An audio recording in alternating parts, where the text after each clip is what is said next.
Welcome back to Travel Retail Touchdowns. Our next feature covers ISAVIA's story at Keflavik Airport in Iceland. And it's not a normal story, because here the airport's travel retail and food and beverage offer does not feature the usual suspects at all. Yes, of course, it features all the major categories, but what stands out at this airport that serves some 8 million passengers annually is how strong the local focus is. That has been core to the airport's success. Hello Gunthilda, it's lovely to be back in Keflavik and talking to you about what you've been doing over the past many months. So give us some ideas about what you've been doing. Since COVID, we have been transforming the whole commercial experience at Keflavik Airport. It was the time that all contracts were coming to an end, so we had a great opportunity to have a good holistic overview of everything that we have to offer, and we set up a new strategy for our food and beverage offers and also with the retail. So we've been quite busy the last years. What inspired you to get into this transformation project? The passenger demands were changing. We could really feel that the expectations were growing. People were wanting, especially for food and beverage, more choice, so more variety, more different price points, more quality, value for money, very important.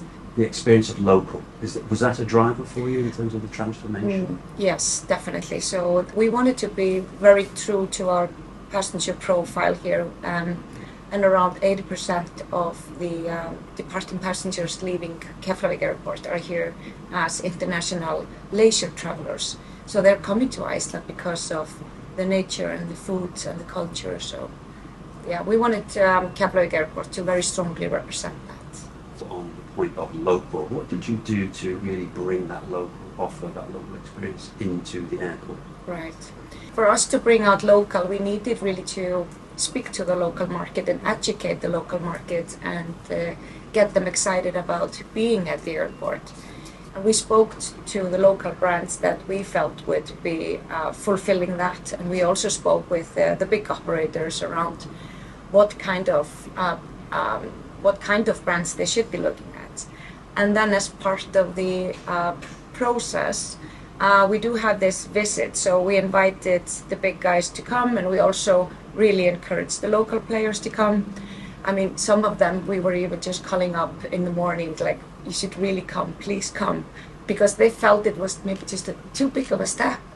Now, one of those partnerships that you introduced, local partnerships, was with a brand called Jómfrúin. So could you talk us through that experience and what you learned by doing it and having Jómfrúin in the airport? Jómfrúin is a restaurant that everyone in Iceland knows, and mostly everybody have been to. It's a very kind of a cultural place for us. But the funny thing was that when we opened Jómfrúin, it wasn't as successful as we had planned for. So we had really high expectations for it to be just full out of the door from the first day. But it didn't really happen immediately. And the sales weren't as we expected, so we really had to look into this. And our main kind of finding was that people were finding Jómfrúin from the outside. It looked too expensive, and it looked like it would be too slow for the airport travel. So then we decided to take off the white tablecloths. I mean, we loved the white tablecloths. It really set like a high quality standard for the restaurant. But we took it out, and we also took away the really nice host that was there in the front. And we immediately we saw big change. So that was a big learning for us, that people wanted this to look a bit more casual. Yeah. And more that they could do it a bit faster.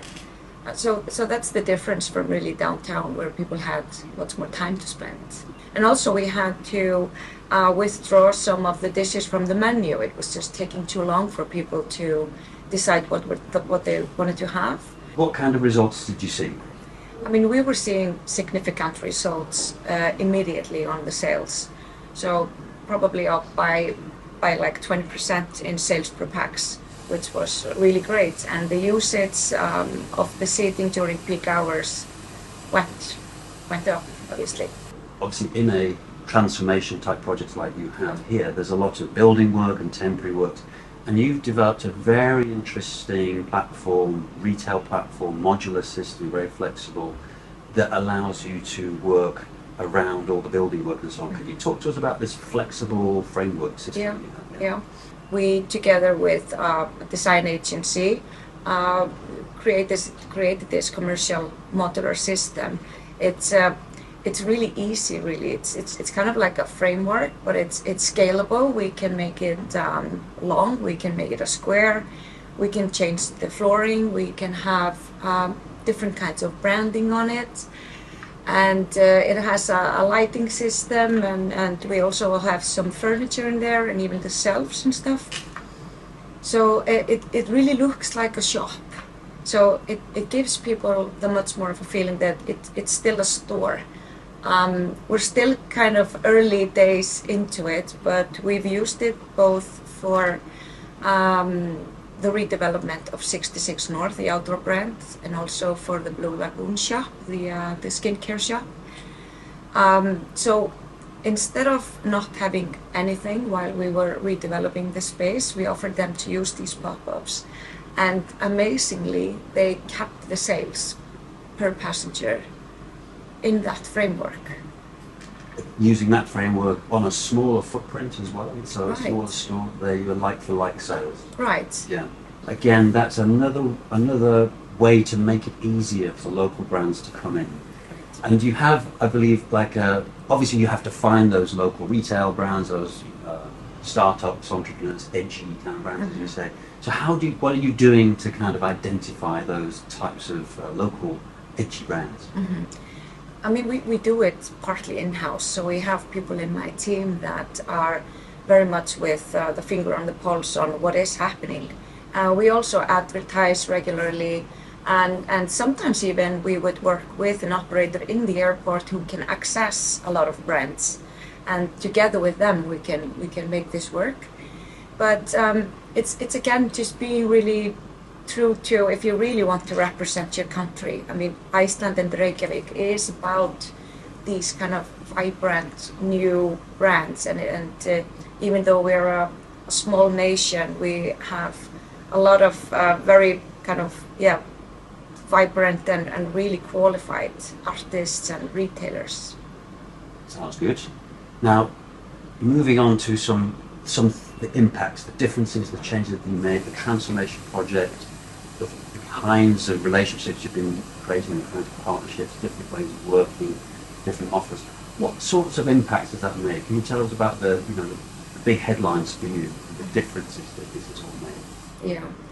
Well, I think just having all these local brands now much more makes us much stronger and more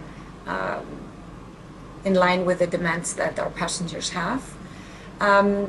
Also, one of the strategies that we built out for the food and beverage was that we wanted to have at least 2 big operators. So before we had only one, and I would say it's so important to have competition. So we built out that strategy, that we made sure we would have competition in every market area in the airport.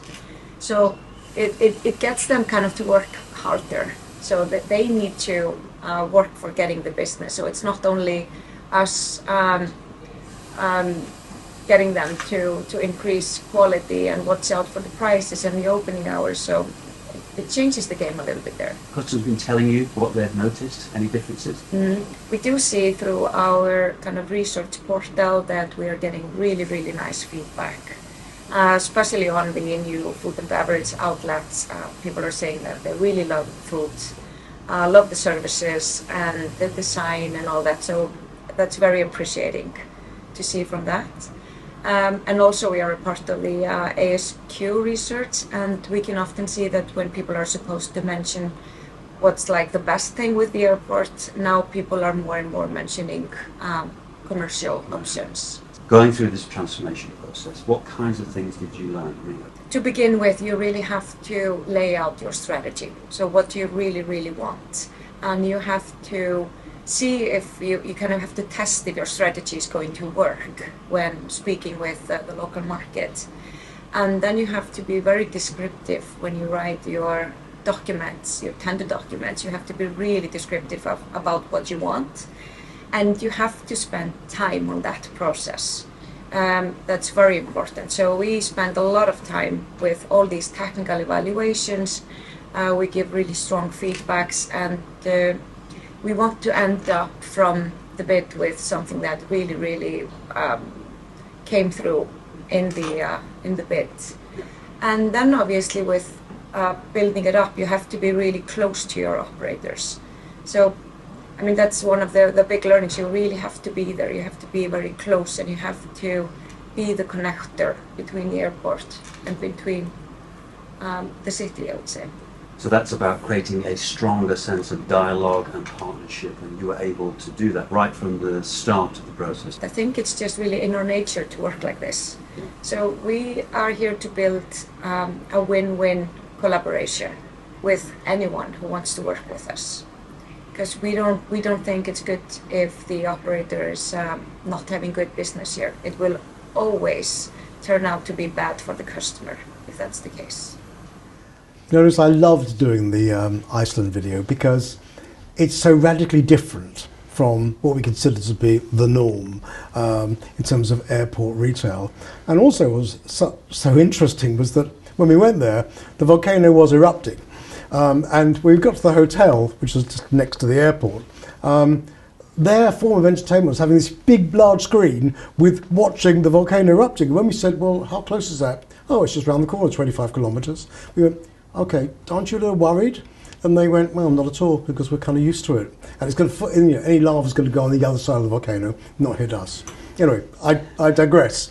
But that it's a great story, and it really does show that the power of local talent and local products does work because they're making good money there. Absolutely. We know that within our business, one of the great opportunities to engage passengers going through airports is by showing them something new, something different, something they can't get at home. So obviously this local offer is a great opportunity, and what Gunhilda and her team have done very well is to find ways to have more of it and to strengthen its authenticity and its uniqueness, and work with each operator to make sure that that local is really felt as something different and a point of discovery, really, because they do have a lot of tourists going through Iceland. I recommend it to everybody to go to Iceland. It is worth going. But there's another thing really that I think is also fascinating about this, is that sense of working with those local operators in combination with international operators to get the best of both, from the operational side on the international operators and from the locals who know their business and they know what they're doing and what makes it unique. And interestingly, and I love this idea, is creating that element of competition between different operators. So you're getting this wonderful sense of these human assets, local assets, international assets, all those human assets, applying their brain power, their creativity and their imagination in a competitive, more competitive environment to make the passenger experience and the offers and the propositions even better through that little bit of wonderful competition that they've developed there in Keflavik. So yeah, congratulations to them. But competition at airports amongst players is not that unique. I guess what's different here is that it is a relatively small airport that's actually bringing this to bear, and it is making a difference, clearly. It does, and I think there's the sense that from it has inspired the commercial team there to have this sense of being supported in this competitive conversation. I think it's worth remembering that it may be old, if you like, as a kind of business strategy, but it's definitely worthwhile pursuing it because it brings so much delight to the passenger experience.